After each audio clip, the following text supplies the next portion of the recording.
滚！就你那三脚猫的功夫，还想强闯紫禁城？要不是头吩咐不能伤害你，10个你也早就人头落地了。快滚！好，龙小弟，你不见我是吧？我却非要见到你不可。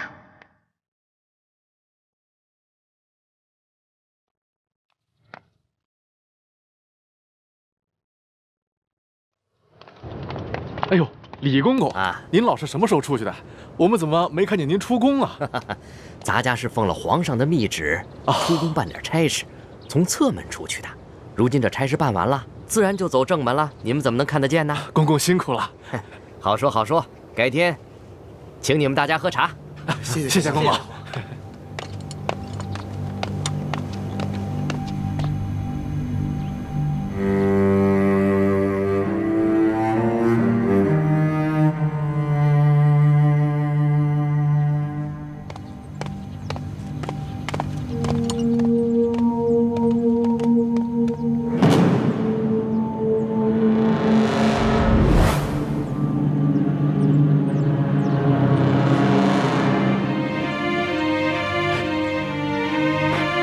什么人？给我拿下！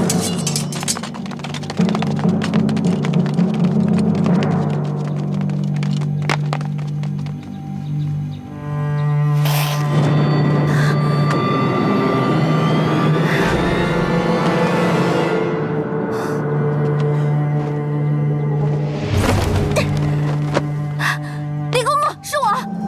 住手！啊，原来是世淑姑娘。啊，不对，现在没有世淑姑娘了，是李欢姑娘。姑娘，你快走吧，皇上他不见你。李公公，麻烦您进去跟皇上说一下，说我来了要见他，万一他改变主意了呢？唉，没有用的，皇上已经说了，他不会见你的。哎，等一下，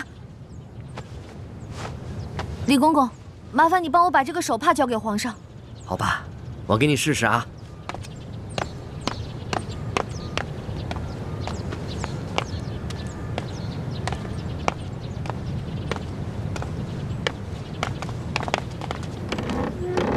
龙小弟，以前我可以随时见你，我的每一次出现都会给你带来惊喜。可是如今，我们却已是咫尺天涯，这道门槛，我再也跨不进去了。李欢姑娘，皇上还是不愿意见你。那我的手帕呢？啊，你的手帕皇上留下了，皇上让我把这个还给你。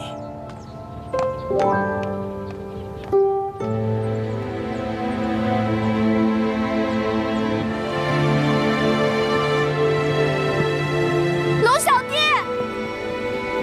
你为什么不肯见我？你已经拿到了铜匣，我对你来说没有利用价值了，是吗？你为什么要骗我？你为什么不肯放了我朱哥哥？为什么？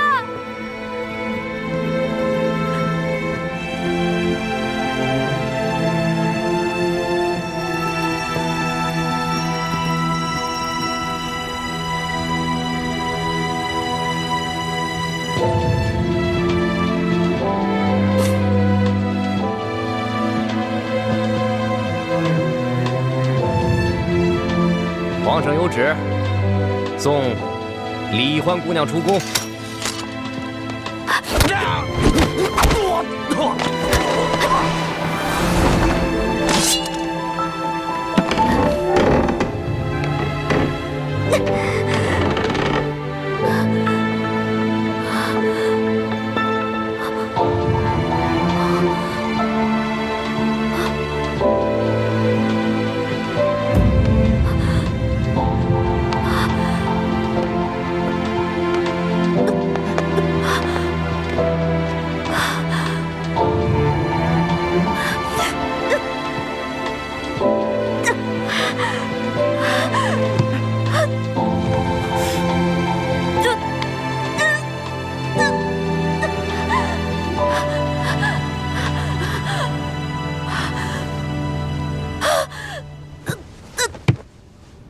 一定又是在试着。宣爷，你万万不可信我。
李德福，在，把这个拿去还给他。这。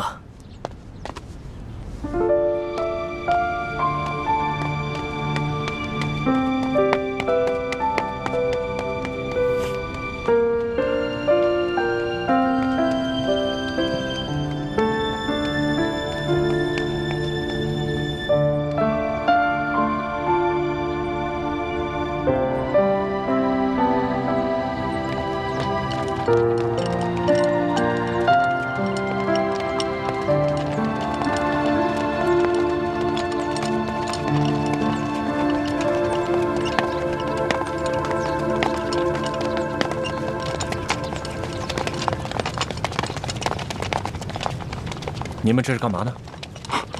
义父，这李易欢假扮成李公公闯进宫来，说要见皇上，被皇上轰了出去。没想到他居然一下子晕倒了。哦，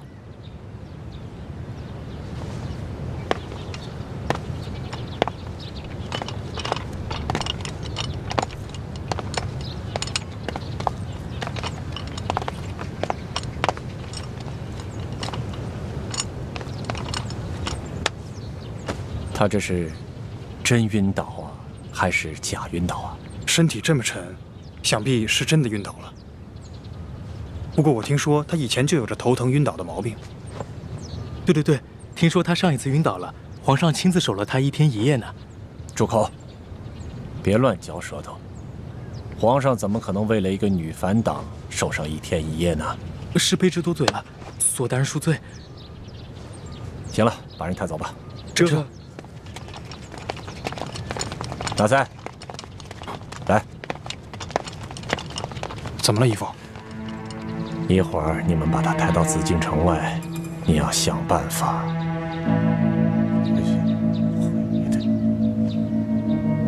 明白吗？义父放心，这事儿包在我身上。去吧。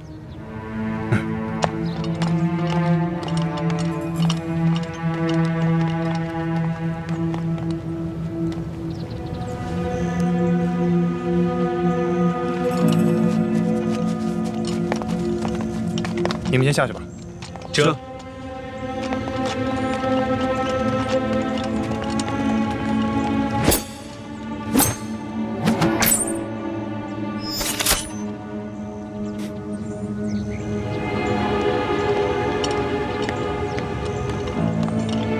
统领大人。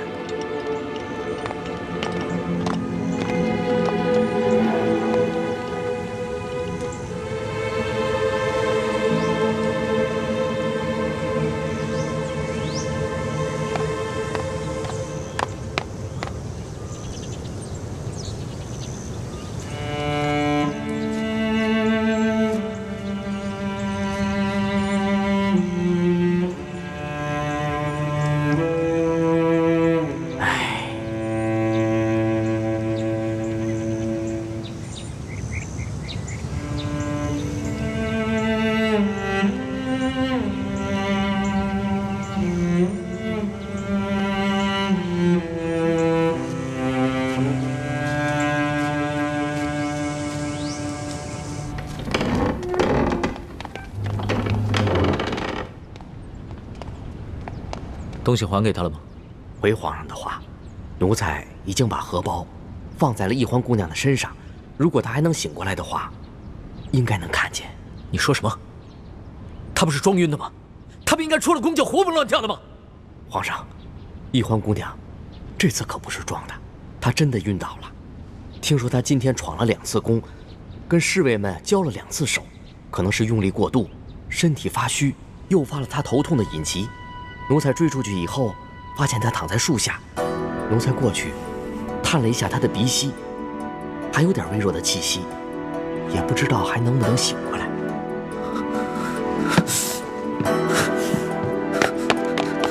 哎，皇上，皇上！哎，皇上！皇上恕罪，慢着点，皇上！皇上！怎么了，索大人？快，皇上怎么了？喂，回头我再跟你讲，索大人，我得伺候皇上去。皇上！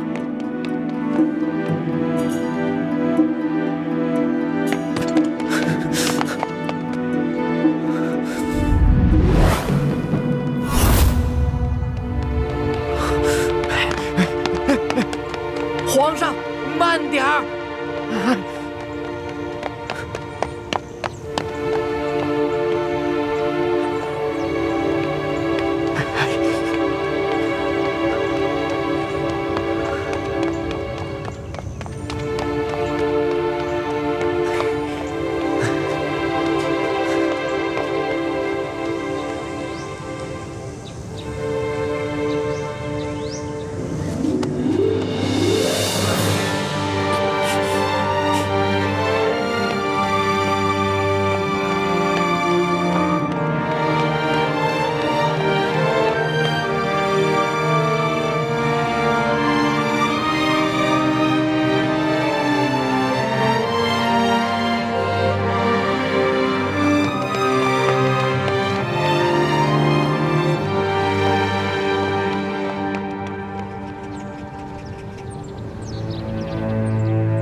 生他爱他的眼。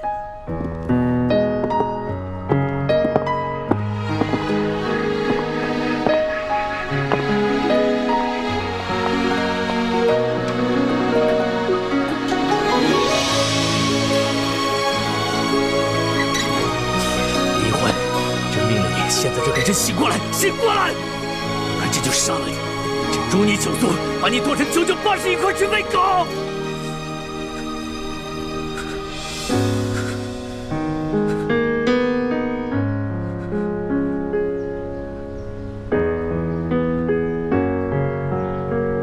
骗子！你这个骗子！你必须给朕醒过来，然后告诉朕为什么。你骗就骗吧，装就装吧，这回你可真来真的了啊！你要死也给朕死得远一点，别让朕看见你啊！我知道，你就是看朕好欺负，对吧？你觉得朕拿你没办法是不是？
龙小弟，你刚才给我喝了什么呀？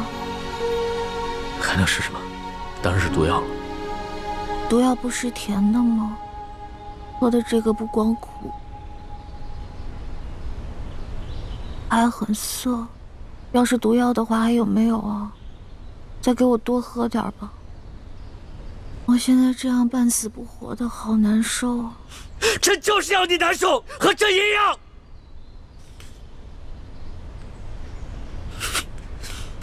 当初发誓说好的，有福同享，有难同当。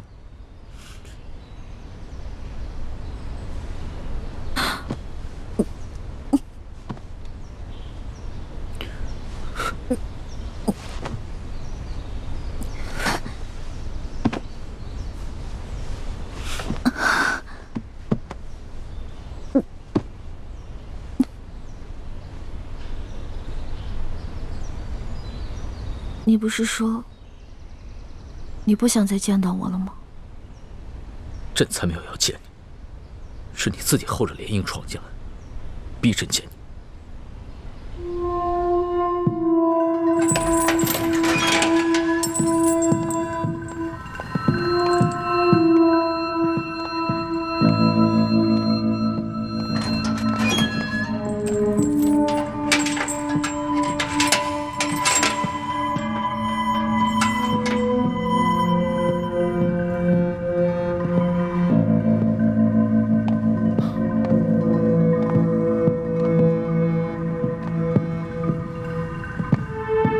大师兄，你的伤好些了吗？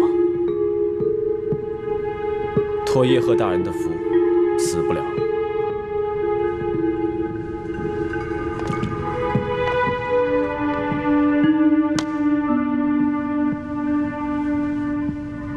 这是新熬的伤药，你连续服上个几日，内伤旧伤，应该也就无大碍了。耶和大人何必破费呢？我一个死囚，喝这么好的伤药，岂不浪费？大师兄，你别恨我，我是没得选。如果我有得选，我宁愿做一个普通人。你现在说这些，还有意义吗？是没有意义。我知道你恨我，我也恨我自己。你现在痛苦，是因为小师妹已经不爱你了，可你还可以爱她，而我连爱她的资格没有了。不，你错了，我也没有资格去爱他。你怎么会没有资格爱他？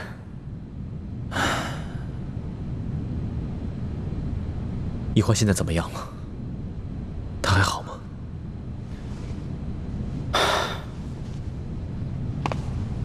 他答应皇上，要回去劝降你和师傅们。皇上放他回去了。想不到，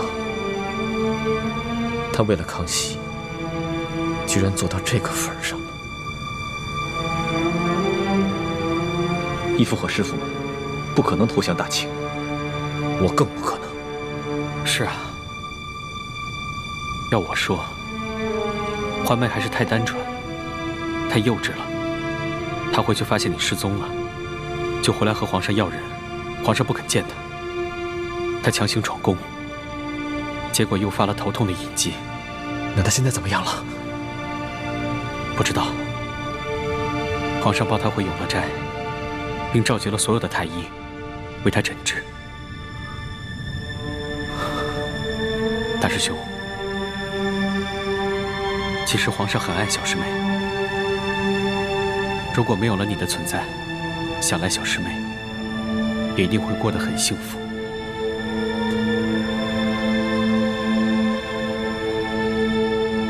我明白了，反正我也活不了几天了。叶师弟，易欢在这宫里无亲无故的，又是那样一个性子，就算有康熙的宠爱，也会危机四伏。我死了以后，还望你对易欢多多照顾。你放心吧，你我虽然身份不同，立场各异，可对小师妹的心都是一样的。我宁可牺牲自己，也一定会保她周全。好，有你这句话，我还愿意认你这个师弟。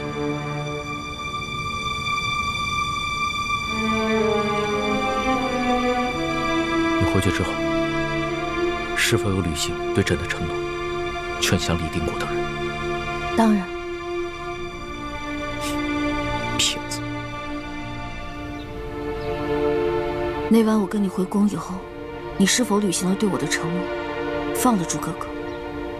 当然。骗子！所以，你才会找借口跟我翻脸是吗？朕要和你翻脸，还需要找借口吗？你本就是反党，既然无心归降，那你就是朕的敌人。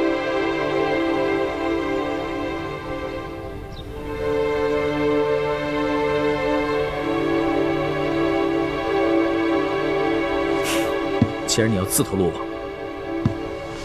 那就永远不许离开。从今以后，你只能待在永乐斋，哪儿也不许去，除了朕，谁也不许见。那你不如把我的双腿砍掉，顺便在那链子把我给锁上，不就行了吗？朕不会再听你的话了。你说的对，朕不再是你的龙小弟，你也不再是朕的老大。朕不会砍了你的双腿，也不会用链子把你锁起来。朕有自己的主意。来人，奴才在。传旨，把整个永乐斋的门窗都用铁栅栏封起来。这。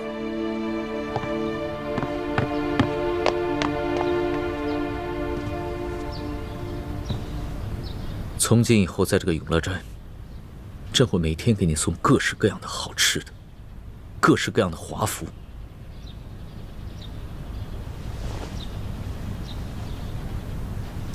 你想要什么，朕都会给你，除了自由。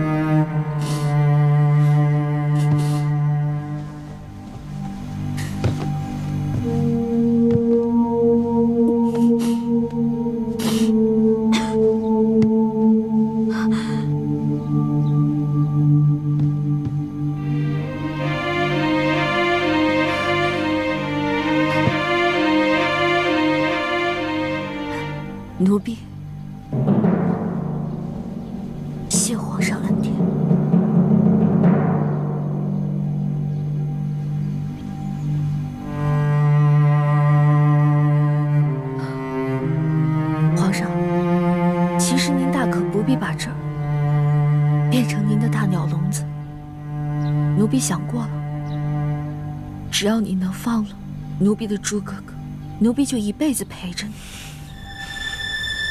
一辈子在这笼子里坐牢。朕已经说过了，朕没有抓你的猪哥哥，这不是你。谎话张嘴就来。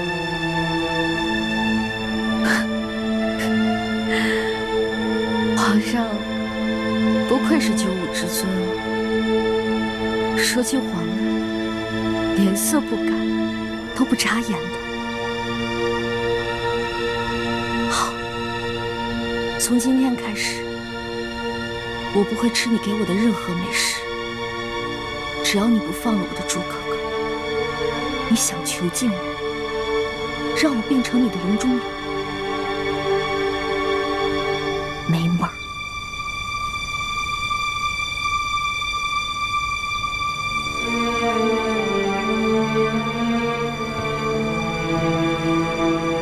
李欢，不要挑战朕的耐心。好，那我们就再赌一把，看谁能赢。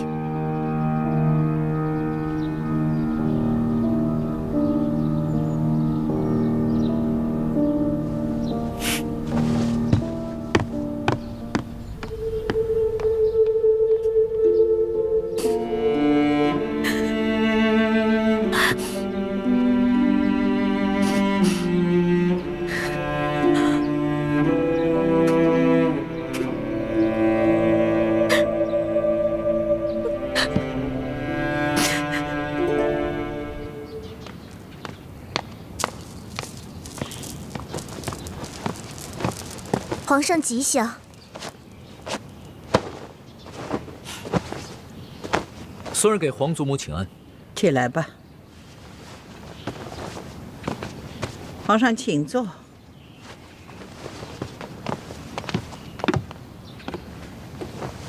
听说这个李易欢又闹绝食了。他口口声声说朕抓了朱慈轩，逼朕要人。这个朱慈轩也奇了怪了，莫名其妙就不见了。这朱慈轩他没有失踪，他是被关在天牢里了。什么？朱慈轩在天牢里？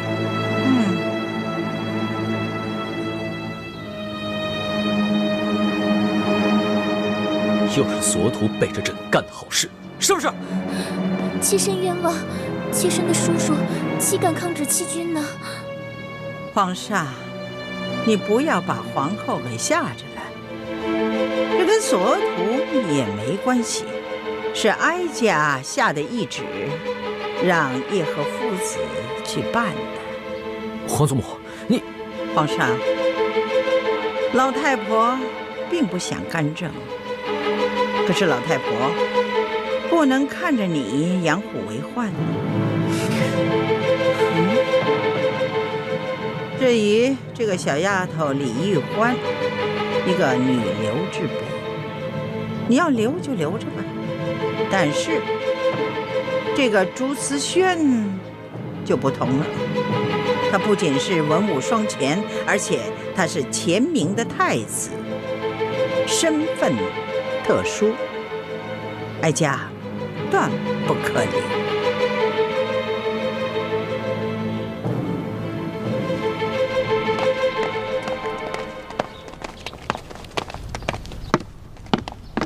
皇上吉祥。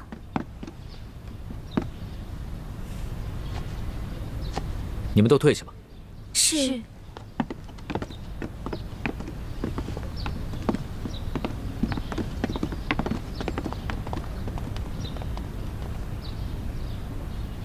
你在缝什么呢？嫁衣，也是寿衣。那日没能跟朱哥哥拜堂成礼，如果皇上肯恩准我穿着这身嫁衣，跟朱哥哥一起上刑场的话，那奴婢感激不尽。如果皇上不肯恩准的话，那奴婢只能穿着这身嫁衣，去黄泉路上跟朱哥哥相会，完成那日未完成的婚礼。你这是真跟朕犟上了。皇上贵为天子，可以为所欲为，乃至掌握了世间所有人的生杀大权。不过，皇上，您只能杀了我这个乱党，却不能阻止我这个乱党自杀。朕跟你说过，朱慈轩不是朕下令抓的，是太皇太后下的懿旨，是你的叶哥哥执行的，与朕无关。我知道，而且我还知道，7日以后，太皇太后就要处决我的朱哥哥。不过我不怨皇上，我的生死跟皇上也没有关系。我只希望我能挨得过这7日，可以跟我的朱哥哥一同共赴黄泉。你为何要如此逼朕？你有没有在乎过朕的心呢？在乎过皇上的心？没有。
这次你真的没有骗朕。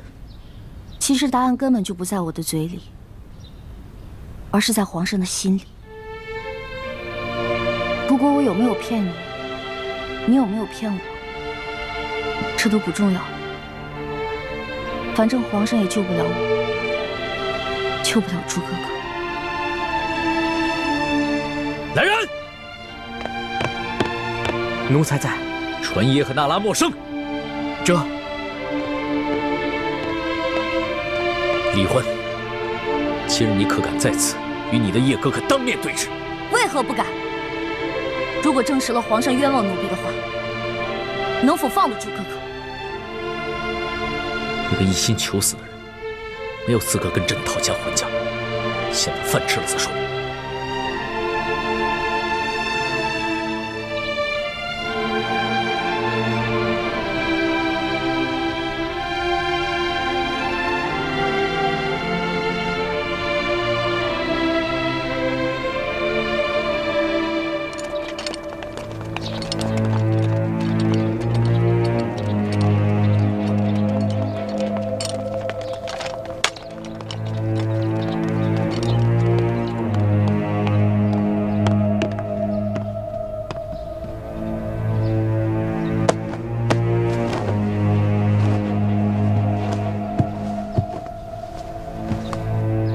奴才叩见皇上。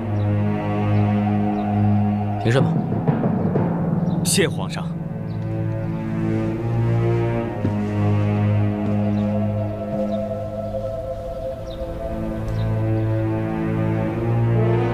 朕身边之人，你可认得？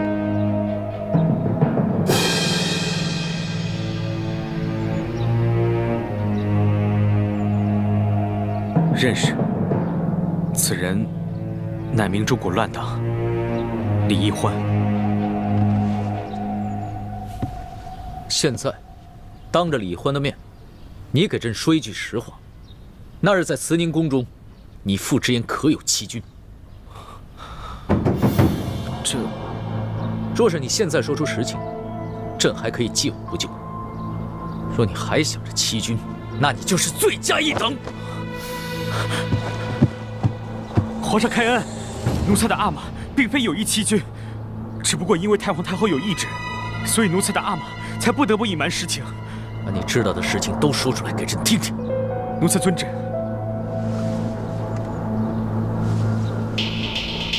那日，李易欢回到乱党窝据点，找到了奴才，并且揭穿了奴才乃朝廷密探的身份。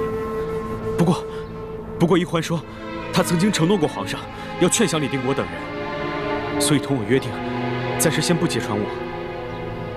奴才的阿玛并不相信易欢，所以命奴才盯着李易欢和李定国的谈话，他自己好去寻找机会盗取铜匣。等奴才进入到山庄大厅以后，听到。爹，我们为什么非要光复大明啊？只要全天下的老百姓过上好日子，这个天下姓朱或者爱新觉罗又有什么区别？混账！你竟然说出如此大逆不道之言！爹，从小到大你都教育我，说大清朝廷是如何的残暴无道，朱明天下才是正统。只有让朱哥哥当上皇上，全天下的老百姓才有好日子过。但是在这大半年里，我跟康熙相处的大半年里，我看到的康熙，他心里不仅有朝廷，还有全天下老百姓和他们的疾苦。他励精图治，他是一个好皇帝啊！住口！金王，金王，不要！当时李定国十分愤怒，差点就要杀了易欢。至于后来奴才父子身份的暴露，其实也是因为樊篱根据过往之事加以推敲，与李易欢并无关系。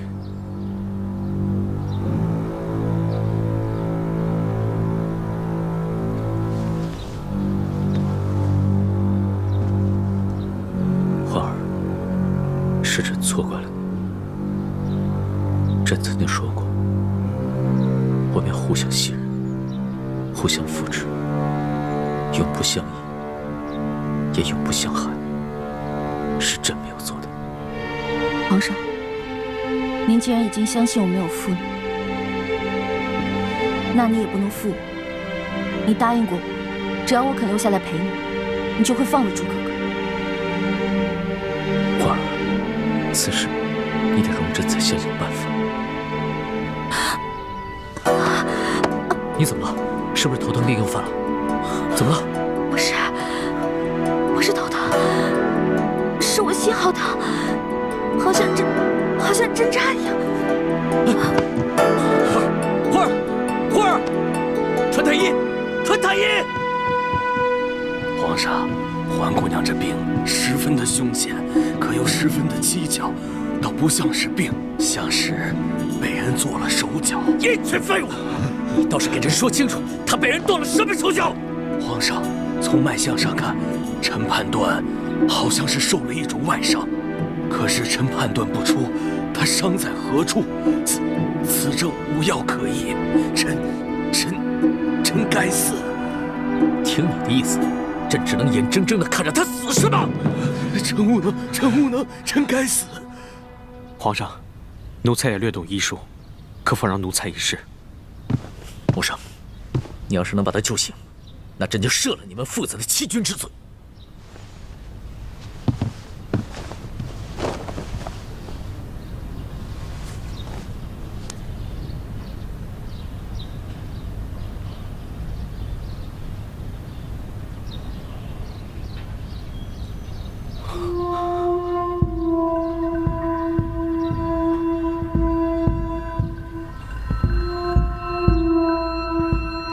怎么样？有什么发现没有？但从脉象来看，确实是查不出伤在何处。不过方才奴才用内力顺着他的气血寻找了一圈，才发现了端倪。他伤在何处？回皇上，他是被人从胸前的膻中穴注入了一根比头发丝还细的银针。这枚银针顺着气血在他的体内游走，如果稍有不慎进入心脏或者大脑，恐怕他就会当场毙命。寻常仵作是查不出死因的，多半都会以为是暴病而亡。对了，他在晕倒之前说他心口疼，应该就是因为那根银针卡在了胸前某个要害之处。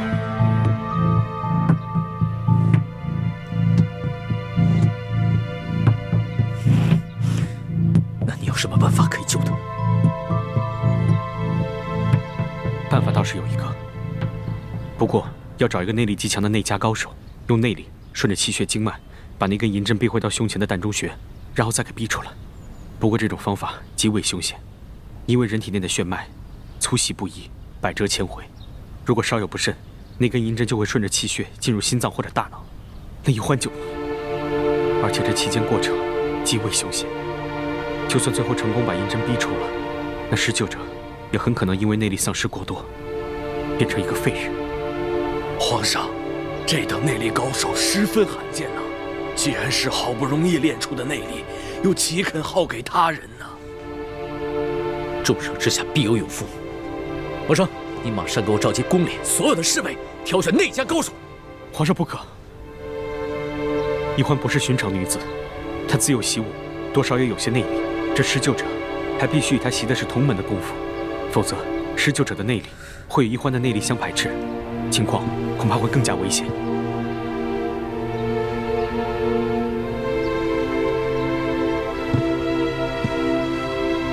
皇上，你也是从小在明珠谷长大，跟易欢学的是同门的功夫，你也算是个内家高手，你可愿意为易欢牺牲？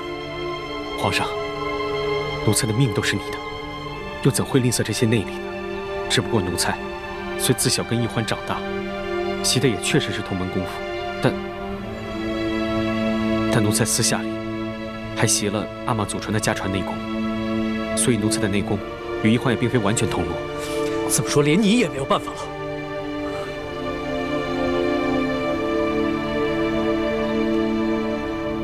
奴才虽然心有余而力不足，但另有一人，同易欢习的也是同门内功，并且他的武功还远在奴才之上。只不过什么呀？他是谁？你快说！只不过那人现在在天牢里，而且7日之后就要被处决了。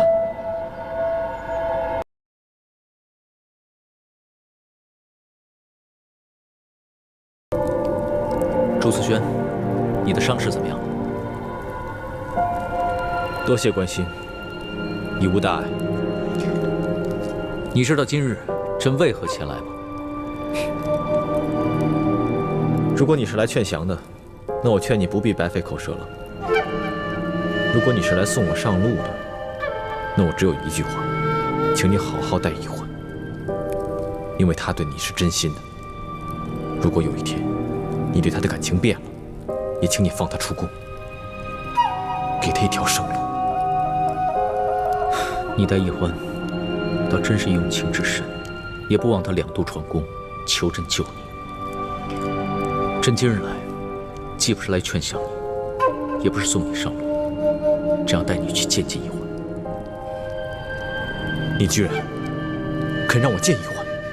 老实说，易欢对你也有一种很特殊的情愫。朕并不想让你们俩见面，但是他现在受伤了，受了一种很奇怪的外伤，十分危急，连太医都束手无策。也许只有你能救他。易欢现在怎么样？快带我去见他。朕会带你去见他，但是有一件事你必须要明白：就算你救了易欢，朕也无法违抗太皇太后的旨意赦免你，你依旧要死。你以为我会用易欢的命谈条件吗？那你妹妹也太小看我和我对易欢的感情了。好，希望朕没有看错。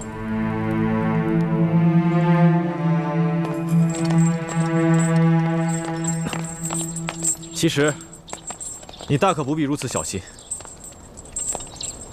易欢还在你手上，你就算要放了我，我也不会走的。如果易欢那日跟你成亲，你的这番话，朕是相信的。但是易欢那日抛弃了你，跟朕走了，朕也是一个男人。朕不知道在你的心里，现在究竟是爱他多一点，还是恨他多一点。看来，你还是不了解我。朕曾经自以为很了解你，欣赏你，甚至相信你，可结果呢？曾经我和你一样，要的是千秋大业，自然会不拘小爱。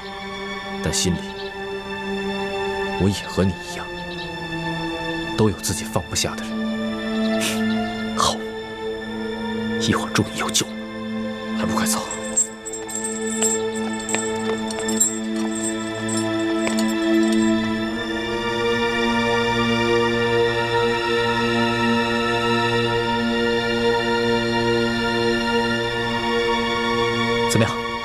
你可有把握？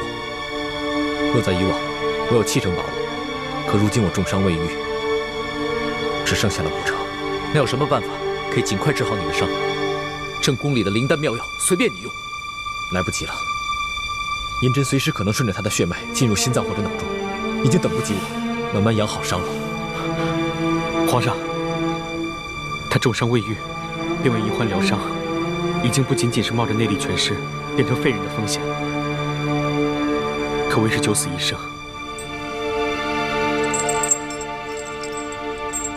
祝思轩，你到底是救还是不救？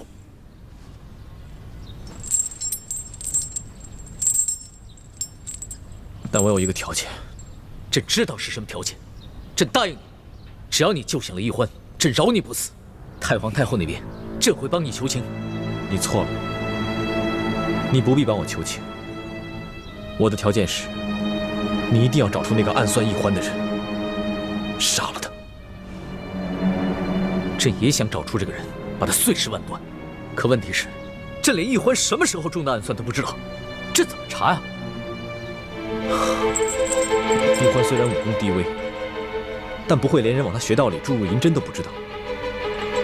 这只能说明，当时他处于毫无知觉的状态，所以才会着了人的暗算。你不妨仔细想想，近日他可有隐疾发作，陷入昏迷之时？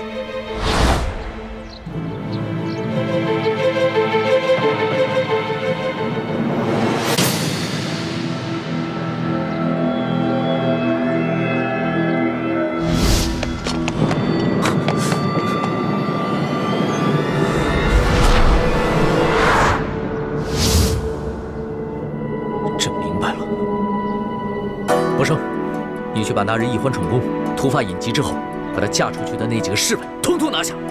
这，慢着，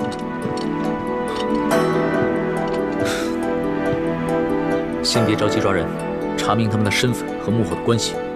注意，行事要隐秘，不要走漏风声。奴才遵旨。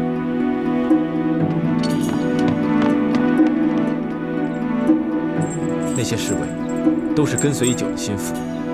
很清楚你对宜欢的感情，在未获你的明旨之前，如何敢轻易暗算宜欢？这只能说明他们是受人指使。朕明白，待朕查明真相，一定会给你一个交代，也为宜欢免除这个后患。好，我相信你。我此番施救，已是9死1生，纵然侥幸活下来，太皇太后也会处死我。到时候，我再也没有能力保护宜欢了。玄烨，答应我，好好保护宜欢。如果有一天你对她变心了，也请你放她一条生路，让她走了。好，朕答应你。那好，我现在可以放心的施救了。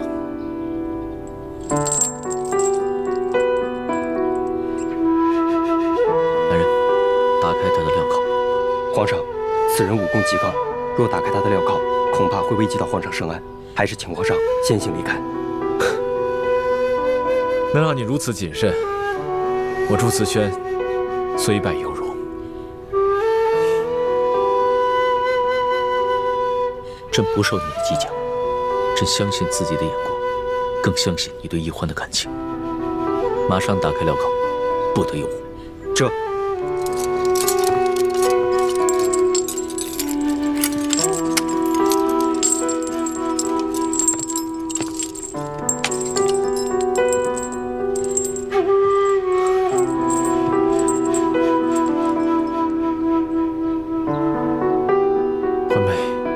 虽然你心里已经没有我这个猪哥哥，但我仍然愿意为你而死。我死了，朱明联盟就不存在了，所有人也不必再活得那么辛苦。你想让全天下老百姓都免于战火的心愿，终于可以实现了。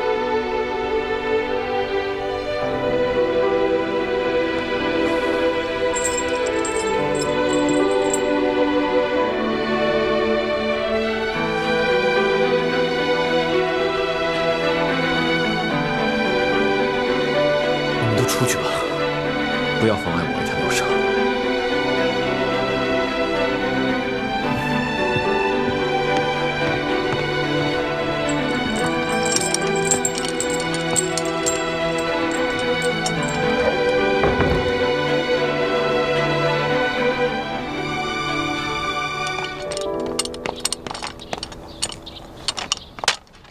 皇上吉祥。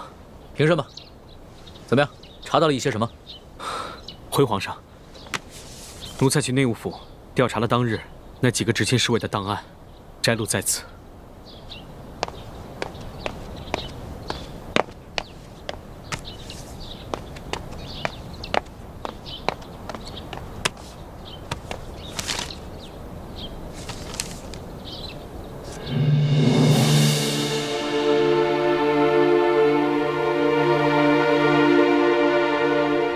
皇上，可有什么发现？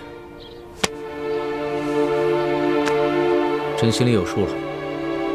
此事暂且到此为止，谁也不许声张。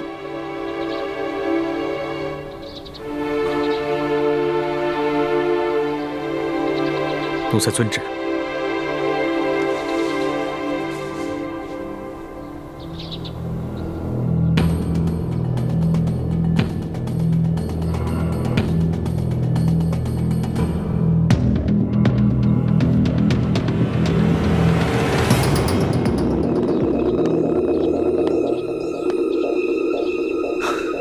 都1个时辰了，怎么还没有动静？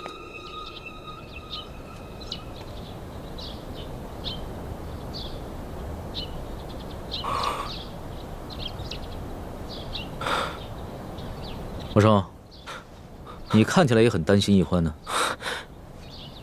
回皇上的话，奴才自幼在明珠谷生活，同朱慈轩、李奕欢这些反贼一同长大，多少是有些情谊的。但是这些情谊，跟奴才所背负的国家大义来说，根本不值一提。你懂得轻重，很好。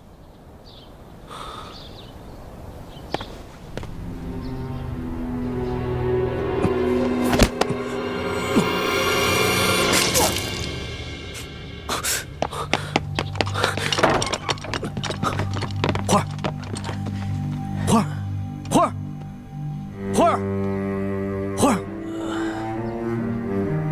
你不必担心，他已经没事了。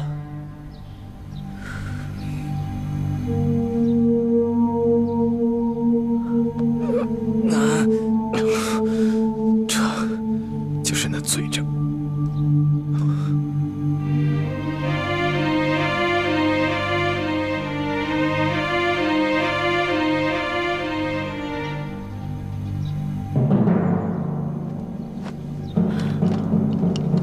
你放心吧，朕绝不会放过伤害奕欢的凶手。好，我放心了。轩逸，你不必再向太皇太后求情。反正我也和一个死人没什么区别了。我还有一件事求你。说吧，朕一定会帮你做的。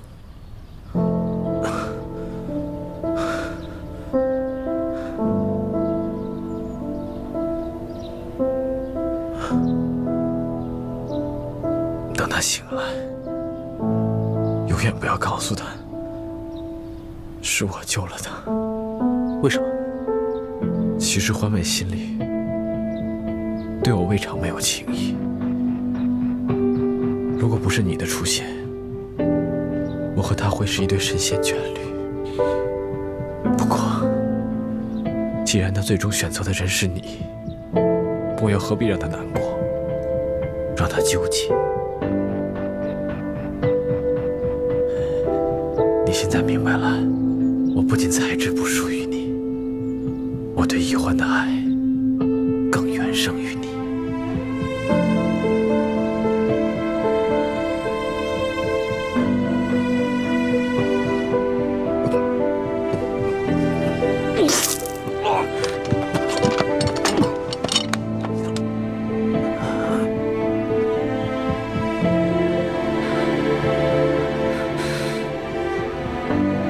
怎么样？他已经内力全无，变成一个废人了。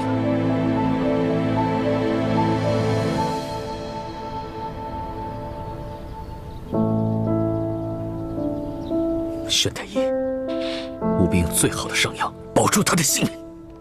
这……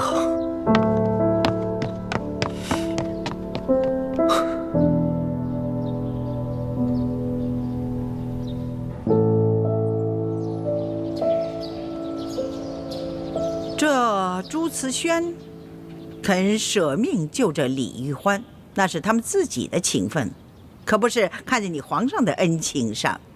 与公与私，与情与理，他们都是皇上不共戴天的敌人呢。皇上，你却心软了。皇祖母，孙儿不是心软，孙儿就是觉得吧，眼下朱思轩已经是一个废人，这杀与不杀，都已经无碍大局了。我们可以像捐进鳌拜一样，把他给捐进起来。只要他不死，这朱明联盟的人就不敢轻举妄动，也就不会轻易闹事了呀。哀家跟皇上想的不同，他是前明最后一个太子，只要他还活着，哪怕是他是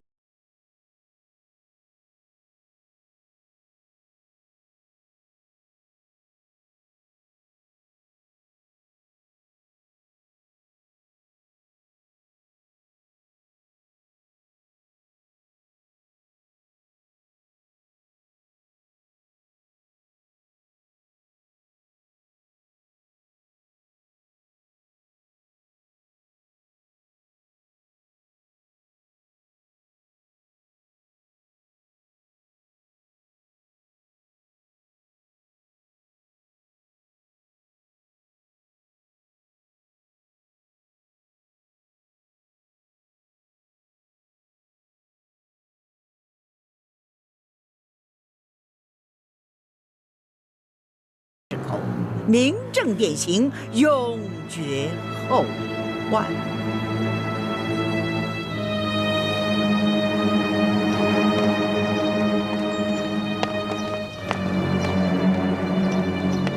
皇上，这朱思轩要是死了，只怕易欢姑娘永远都不会原谅皇上。朕现在也正为这个烦恼。老东西，你有没有什么办法？办法倒是有一个，不过请皇上体恤奴才，千万别说这个办法是奴才说的。要是太皇太后知道了，饶不了奴才。你放心吧，朕身边也没几个会办事、能办事的人才。再说了，从小就是你伺候朕长大的，没了你，朕也会不习惯。多谢皇上体恤。其实奴才这个办法挺简单的，4个字：李代桃僵。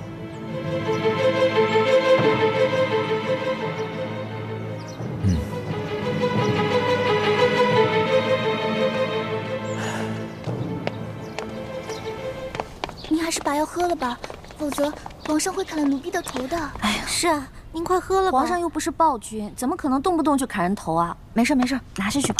皇儿，这句话说得好，朕喜欢听。皇上吉祥。把药给我，你们都退下吧。是。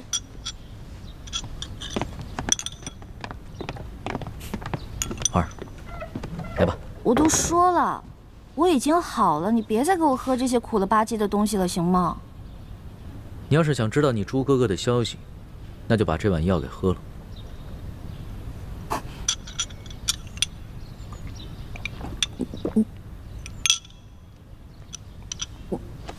你是不是给我带来什么好消息了？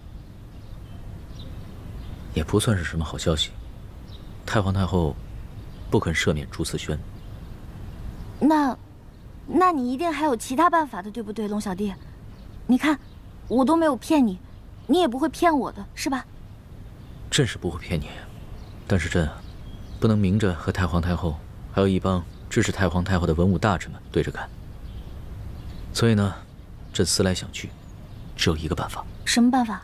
找一个死囚，易容成朱思轩，把他送到菜市口，明正典刑。这样的话，朕就可以塞住太皇太后还有重臣的口。朕在暗中找个机会，把真的朱思轩给放了。谢谢你，龙小弟，你果然是言而有信的好皇帝。你呀，你先别急着给朕戴高帽。朕这么做是有条件的，你必须一辈子都在这宫里，永远陪着朕。其实，我之前都已经想好了，如果你真的能放得住哥哥，那我就留在宫里陪你一辈子。不过，我只能做你的红颜知己，不能做你的嫔妃。不是，那怎么行呢？